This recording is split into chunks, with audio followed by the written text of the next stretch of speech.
buzz on my guitar today, so apologies in advance.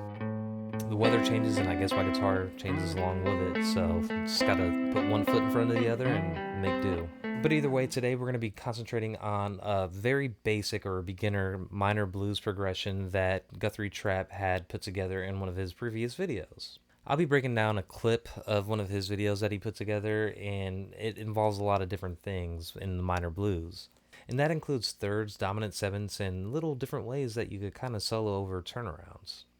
It might sound like a lot, but it really isn't, so let's go ahead and give it a shot. I'm pretty sure you're going to have fun with it. Today we are in standard tuning, so let's just go ahead and grab our guitars and get at it. My name is Keith. Welcome back to the channel.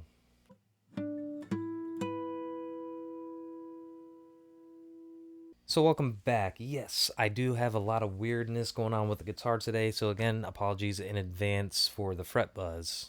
But if I did want to address the fret buzz, I would probably head onto YouTube and find out how to do it and figure out that I might need some kind of tools or something to fix it. And where would I go? I would go to Sweetwater to fix it. Basically, this is a long way of me shilling. I have the Sweetwater affiliate links down in the description, so if you wanted to support the channel and you already shop at Sweetwater, I would really appreciate it if you click one of those links first. Helps out the channel. And one last thing, all my tabs, charts, diagrams, all that kind of good stuff, supplemental materials are available for free on my Patreon. All you have to do is be a free member. You don't have to pay a dime. Shill aside, let's go ahead and get to the meat of the lesson, because this isn't going to be that long of a lesson, but you might learn a little something that you haven't already, and it's definitely going to be fun. So to kind of preface Guthrie's video before I put the clip up, let's just discuss what we're doing. We're playing a minor blues in the key of A. So there's our A minor. And then the 4 chord for that would be a D minor. And the 5 would be an E, right? Or E minor, but this is our C-shaped E. We're not going to be playing an E major in here. Rather, we're going to be using a dominant 7th in this whole thing. So let's go ahead and watch a clip and we'll break it down.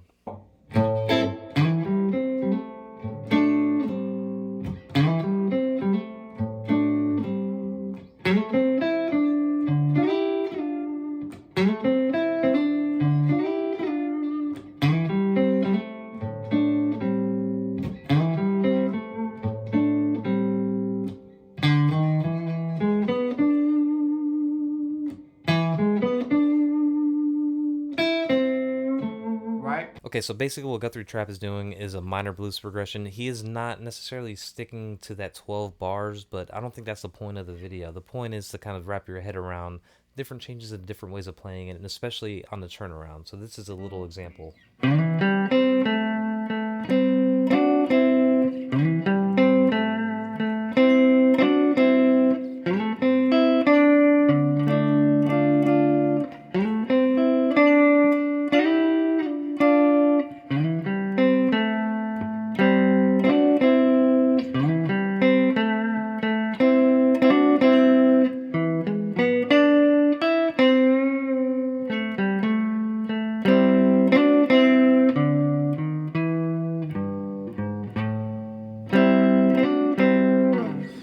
Okay, so what exactly are we doing here, and why do we want to emphasize what we did? So let's just go ahead and start from the beginning and break down what we're doing. So again, A minor is right here. So if you know your A minor, you know your A minor pentatonic scale, because everybody knows that one.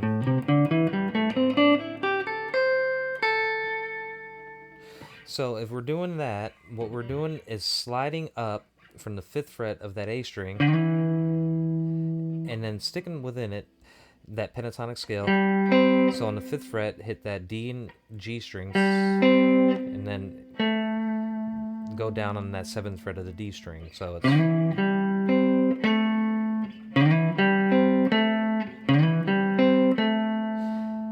a very fluid motion. Skipping the strings is a good way to, instead of going to skipping, kind of allows you to emphasize certain notes and not be too busy.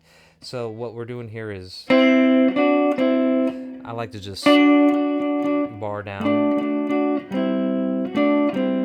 on the 5th and the 7th frets and alternate. That kind of gives you that kind of sound there. All right, so when we move down to the D chord, he likes to do this guy here.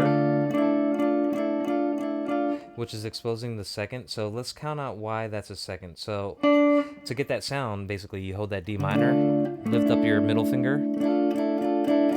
and you get that sound. So why would that be a second? So if we look at the major scale, 1, 2, that's our 2. So 2 to the minor third, 2, minor third. That's why he likes that. It's a cool little sound. Alternatively, another thing that he's doing is using that minor third kind of slide up, so it sounds like this. Again, this is the minor third here, which would be the same thing as this note. And that's how we get that sound.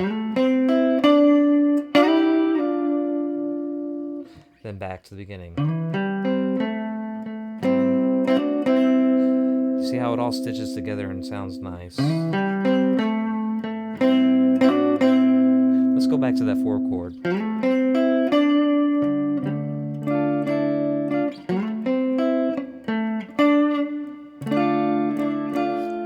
No extra charge for mistakes. That's not my quote.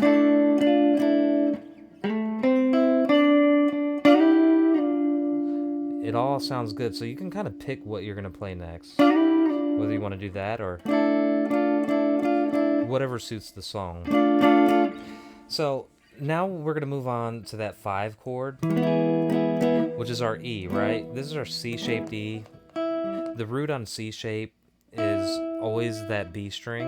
It's always going to be in the B string. It's going to be in the A string as well, but if we know this is an E on the B string, because we're tuning our guitar that way, and we do a C shape on that, it's that same chord.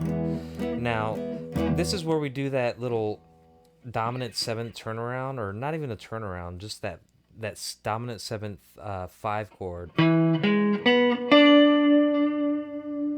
Right there.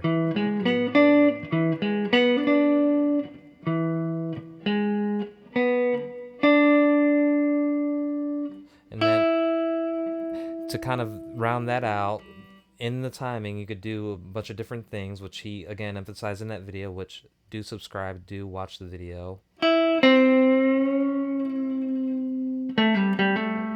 And that brings us back home. So if we go from... I like that little pause, because it kind of gives a little tension, then you release it. And this is just a little turnaround.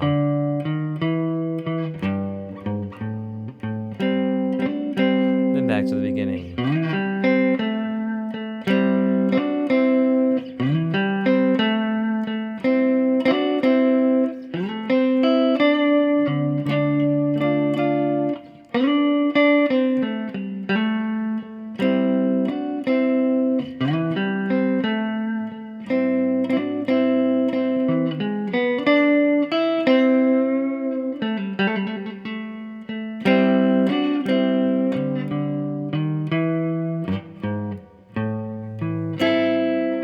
One last thing, that A, you want to play an A7. That really right here is an A7.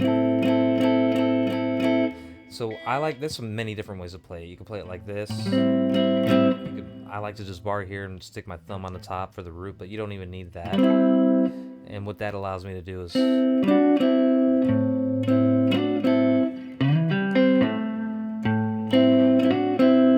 that's our A7th.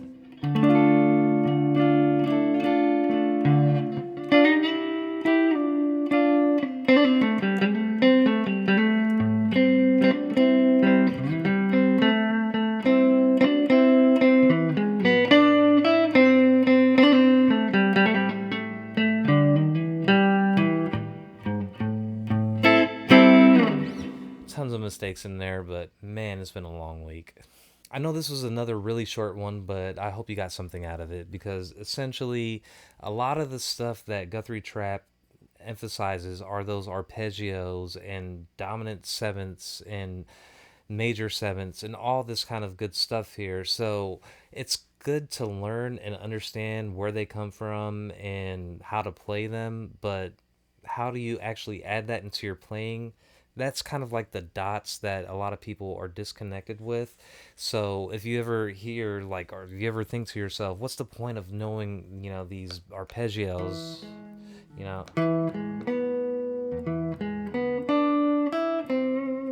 you could use them in the song. So it's just a matter of finding that puzzle piece and finding the right place for it in that bigger picture.